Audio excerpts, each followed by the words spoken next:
শুধু দর্শক মণ্ডলী, আসসালামু আলাইকুম। সবাইকে পবিত্র জুমার দিনের শুভেচ্ছা। জুমার দিনের অনেক গুরুত্বপূর্ণ আমল এবং ফজিলত রয়েছে। জুমার দিনের এই গুরুত্বপূর্ণ আমল এবং ফজিলত নিয়ে আমাদের সামনে আলোচনা পেশ করবেন বিশিষ্ট ইসলামী চিন্তাবিদ, তরুণ সমাজের আইডল ডক্টর মৌলানা মিজানুর রহমান আজহারি।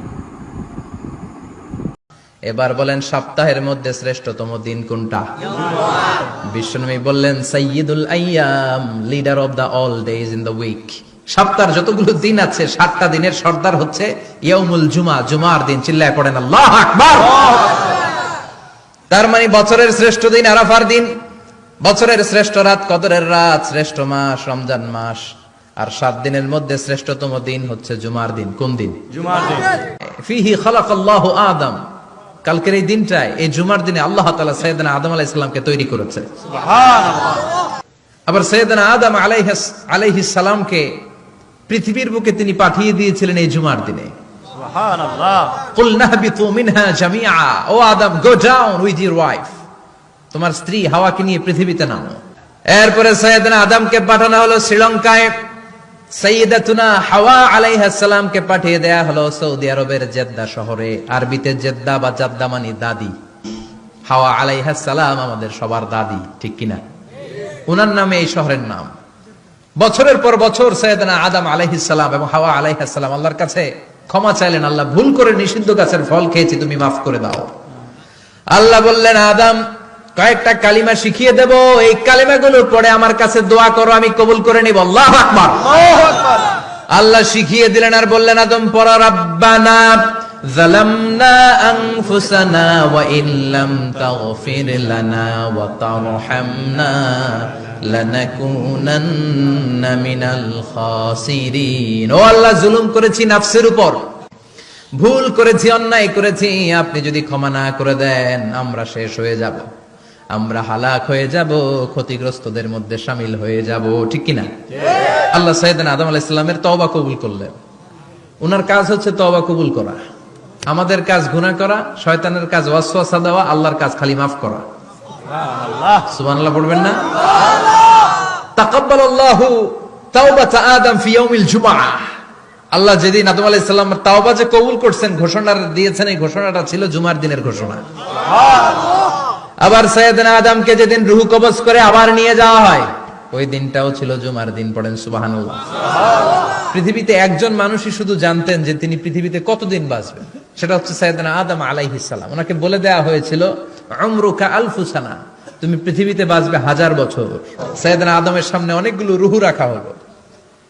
সাইয়েদনা আদম বললেন, এরা কারা? আল্লাহ বললেন, এরা হচ্ছে নাসালুক, তোমার বংশধর, পৃথিবীতে তোমার পর এরা পৃথিবীতে আসবে। সাইয়েদনা আদম বললেন, আল্লাহ, ওই যে একটা রূহ দেখা যায়, এটার নাম কি?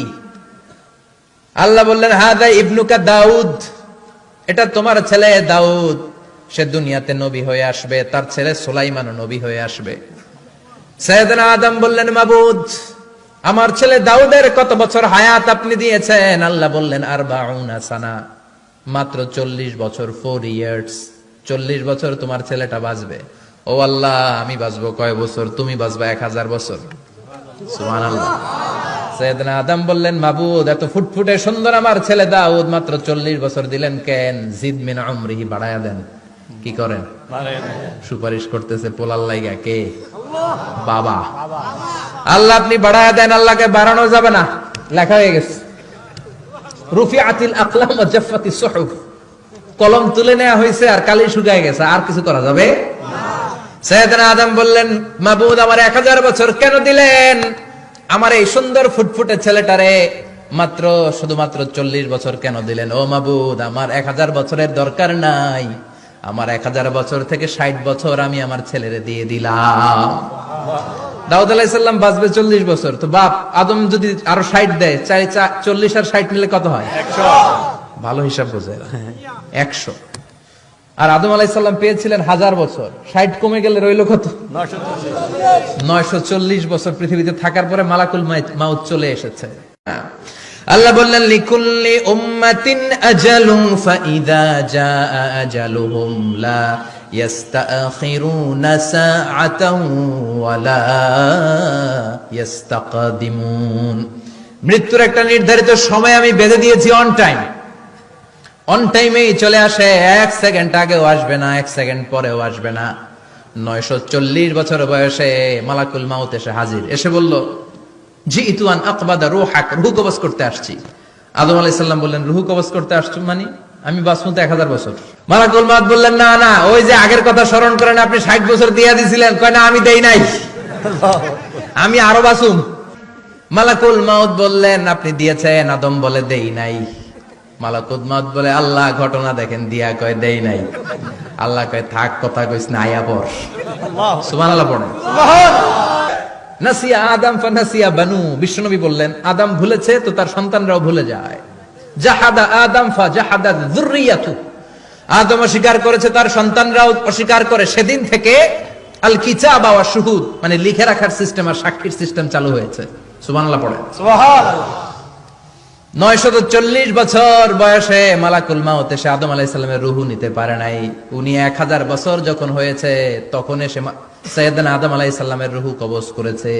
যেই দিন পৃথিবীর প্রথম মানব, প্রথম নবীর রূহ মালাকুল মাউত দুনিয়ায় এসে কবজ করেছে, ওই দিনটাও ছিল জুমাবার। সুবহানাল্লাহ, আল্লাহু আকবার। আবার বিশ্বনবী বললেন, লা তাকুমুস সাআহ ইল্লা ফি ইয়াউমিল জুমআহ ইযা যুলজিলাতিল আরদু জিলজালাহা ওয়া আখরাজাতিল আরদু আসকালাহা ইযা রুজ্জাতিল আরদু রাজ্জান ওয়া বুসাতিল জিবালু বাসসা। কিয়ামতের দিন পৃথিবীটাকে একটা প্রকম্পন দিয়ে কাঁপিয়ে দিবে কে? আল্লাহ। মারাত্মক একটা ঝাঁকুনি দিবে আল্লাহ, পুরো পৃথিবীটা কেঁপে ভেঙে চুরে খান খান হয়ে যাবে। এই ঝাঁকুনি আর আর্থকোয়েক, ভূমিকম্প এর ঘটনাটা যেদিন ঘটবে ওই দিনটাও হচ্ছে জুমার দিন। চিৎকার করে পড়েন সুবহানাল্লাহ।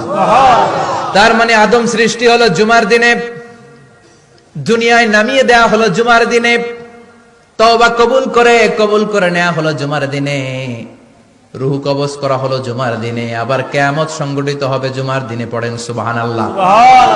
আবার বিশ্বনবী বললেন, আর রমাদান ইলা রমাদান, এক রমজান থেকে আরেক রমজানের মাঝখানে যত গুনাহ হয় মাফ করে কে? আল্লাহ। তারপরে বিশ্বনবী বললেন, আল উমরাতু ইলাল উমরাহ, কেউ যদি একবার উমরা করে পরে আবার করলে 2 উমরার মাঝখানে গুনাহগুলো মাফ করে দেয় কে? আল্লাহ। আবার বিশ্বনবী বললেন, আল জুমআতু ইলাল জুমআ কাফফারাতুন লিমা বাইনাহুমা, এক জুমার পর থেকে সামনের জুমা আসা পর্যন্ত যে সগীরা গুনাহগুলো হয় সবগুলো সগীরা গুনাহ মাফ করে দেয় কে?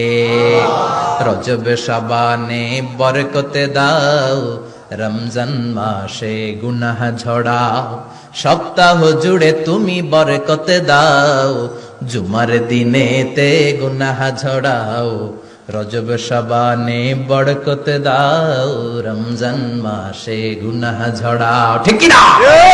তার মানে জুমার দিন গুনাহ মাফের দিন। সারা সপ্তাহে ভুল ত্রুটি অন্যায় যা করলাম জুমার নামাজের বদৌলতে সব গুনাহ মাফ করে দেয় কে? আল্লাহ। এই দামি দিনটাকে আল্লাহ ইহুদিদের দিতে চেয়েছিলেন, পায় নাই। আলহামদুলিল্লাহ কবেন না? আলহামদুলিল্লাহ। ইখতিলাফু, তারা ইখতিলাফ করে হারাইছে এটা। এই দামি দিনটা রব্বুল আলামিন নাসারাদেরকে দিতে চেয়েছিলেন, ফাখতালাফু, ওরাও ইখতিলাফ করে হারাইছে। এজন্য ইখতিলাফ ভালো জিনিস না খারাপ জিনিস? মারামারি ভালো জিনিস না খারাপ জিনিস?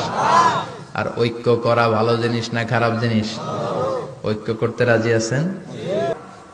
ফাজা আল্লাহু বিনা ফাহাদানা বিহাদা দ্বীন, রব্বুল আলামিন এই দিনটা আমাদেরকে দিলেন, আমরা ইখতিলাফ করি নাই, বিশ্বনবীর হাতে হাত রেখে ঐক্য করে ঘোষণা দিয়েছি জুমার দিন আমাদের সাপ্তাহিক দিন। সুবহানাল্লাহ। বিশ্বনবী বলেন, ফাগাদান লিল ইয়াহুদ, সাপ্তাহিক আনন্দের দিন ইহুদিদের জন্য হচ্ছে শনিবার, ইয়াউমুস সাbt, ও বা'দা গাদ লিন নাসারা, আর খ্রিস্টানদের জন্য হচ্ছে রবিবার, আর আমাদের জন্য হচ্ছে শুক্রবার। চিল্লায় পড়েন আল্লাহু আকবার। তার মানে জুমার দিন, জুমাবারের মর্যাদা বেশি না কম? চিল্লায় বলেন বেশি না কম? জুমার দিন সকালবেলা ফজরের নামাজের পর থেকে ফেরেশতারা যতগুলো মসজিদে জুমা অনুষ্ঠিত হয় ওই মসজিদে ঢোকার প্রতিটা দরজার মধ্যে দাঁড়িয়ে থাকে। কারা কারা আগে আগে জুমার নামাজ পড়ার জন্য মসজিদে যায়, প্রত্যেকের নামগুলো একটা জান্নাতের রেজিস্ট্রি খাতার মধ্যে তুলে নেয়। সুবহানাল্লাহ। এই নামগুলো স্পেশালি আল্লাহর কাছে পাঠানোর জন্য। সুবহানাল্লাহ কইবেন না? সুবহানাল্লাহ। ডানে বায়ে সামনে পেছনে যতগুলো দরজা প্রতিটা দরজায় ফেরেশতারা বসে থাকে। কে আগে আসলো নাম তুলে দেয়। তুলতে তুলতে তুলতে তুলতে খতিব সাহেব যখন খুতবা দেওয়ার জন্য মিম্বারে যেয়ে বসে যায়, ফেরেশতারা তাদের খাতা বন্ধ করে তারাও খতিব সাহেবের সামনে জুমার খুতবা শোনার জন্য বসে যায়। পড়েন সুবহানাল্লাহ। প্রথম জুমার দিন জুমার মসজিদে যে ঢুকবে, বিশ্বনবী বললেন আল্লাহর রাস্তায় একটা উট কুরবানি দিলে যেই সওয়াব, এই সওয়াব আল্লাহ আমলনামায় দিয়ে দেয়। দ্বিতীয় পর্যায়ে যে ঢুকে, বিশ্বনবী বললেন বাকারা, গরু কুরবানির সওয়াব পায়। 3 নম্বরে যে ঢুকবে, বিশ্বনবী বললেন কাবসা, হাদিসের ভাষায় এসেছে আল কাবাস, কাবাস মানে হলো বকরি, বকরি কুরবানির সওয়াব। 4 নম্বরে যে ঢুকবে তার হচ্ছে দাজাজা, দাজাজা মানে মুরগি। 5 নম্বরে যে ঢুকবে, বিশ্বনবী বললেন বাইদা। এই 5 জনের পরে আর লেখালেখি নাই, বাকিদেরটা নরমাল এন্ট্রি করে সব ফেরেশতারা খুতবা শোনার জন্য বসে যায়। সুবহানাল্লাহ। তো জুমার দিনে আগে